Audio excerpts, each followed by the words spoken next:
Welcome back for another chapter of Charlie and the Chocolate Factory. Today we are reading chapter number 26, The Television Chocolate Room. As you remember, there's only two kids left, Mike Teavee and Charlie Bucket. And they just went for a crazy ride in Mr. Wonka's great glass elevator. Mike Teavee pushed a button that said Television Chocolate, and they went flying around the factory, and they stopped at the Television Chocolate Room. Let's see what happens. The Teavee family, together with Charlie and Grandpa Joe, stepped out of the elevator into a room so dazzlingly bright and dazzlingly white that they screwed up their eyes in pain and stopped walking. Mr. Wonka handed them each a pair of dark glasses and said, "Put these on quick, and don't take them off when you're in here. Whatever you do, the light could blind you." As soon as Charlie had his dark glasses on, he was able to look around in comfort. He saw a long, narrow room. The room was painted white all over. Even the floor was white, and there wasn't a speck of dust anywhere. From the ceiling, huge lamps hung down and bathed the room in brilliant blue-white light. The room was completely bare except at the far ends.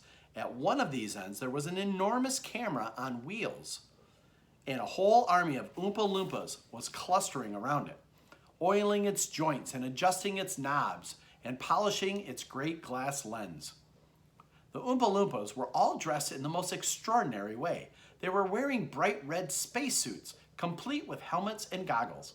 At least, they looked like spacesuits, and they were working in complete silence. Watching them, Charlie experienced a weird sense of danger. There was something dangerous about this whole business, and the Oompa Loompas knew it. There was no chattering or singing among them in here. And then they moved over to the huge black camera slowly and carefully in their scarlet spacesuits. At the other end of the room, about 50 paces away from the camera, a single Oompa Loompa, also wearing a spacesuit, was sitting at a black table gazing at the screen of a very large television set. "Here we go," cried Mr. Wonka, hopping up and down with excitement. "This is the testing room for my very latest and greatest invention, television chocolate."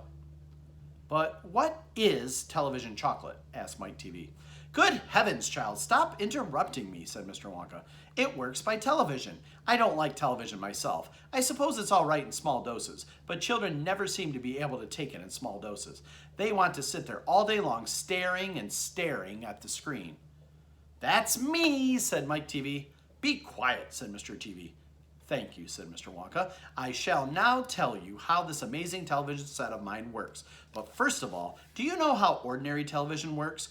It is very simple. At one end, where the picture is being taken, you have a large movie camera, and you start photographing something. The photographs are then split up into millions of tiny little pieces, which are so small that you can't see them. And these pieces are shot out into the sky by electricity. In the sky, they go whizzing around all over the place until suddenly they hit the antenna of the roof of someone's house.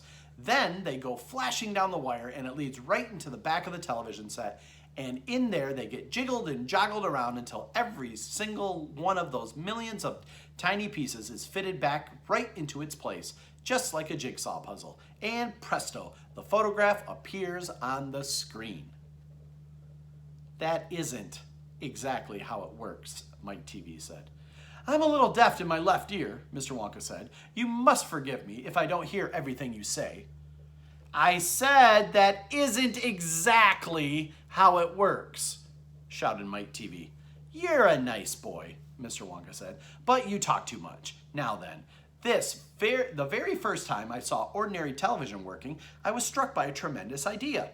'Look here,' I shouted.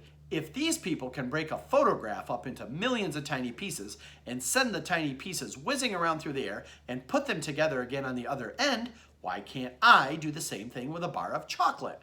Why can't I send a real bar of chocolate whizzing through the air in tiny pieces and then put the pieces together on the other end, all ready to be eaten?'" "Impossible," said Mike Teavee.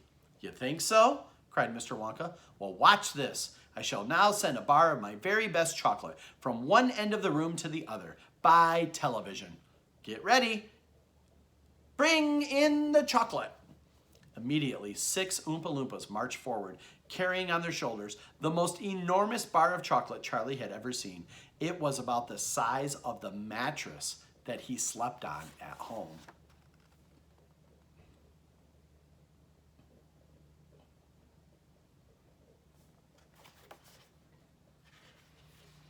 It has to be big, Mr. Wonka explained, because whenever you send something by television, it always comes out much smaller than it was when it went in. Even with ordinary television, when you photograph a big man, he never comes out on your screen any taller than a pencil, does he? Here we go then.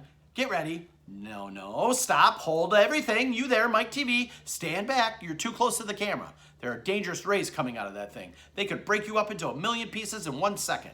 That's why the Oompa Loompas are wearing spacesuits. The suits protect them. All right, that's better. Now then, switch on. One of the Oompa Loompas caught hold of the large switch and pulled it down. There was a blinding flash. "The chocolate's gone," shouted Grandpa Joe, waving his arms. He was quite right. The whole enormous bar of chocolate had disappeared completely into the thin air. "It's on its way," cried Mr. Wonka. "It's now rushing through the air above our heads in millions of tiny pieces. Quick, come over here." He dashed over to the other end of the room where the large television set was standing, and the others followed him. "Watch the screen," he cried. "Here it comes. Look." The screen flickered and lit up. Then suddenly, a small bar of chocolate appeared in the middle of the screen.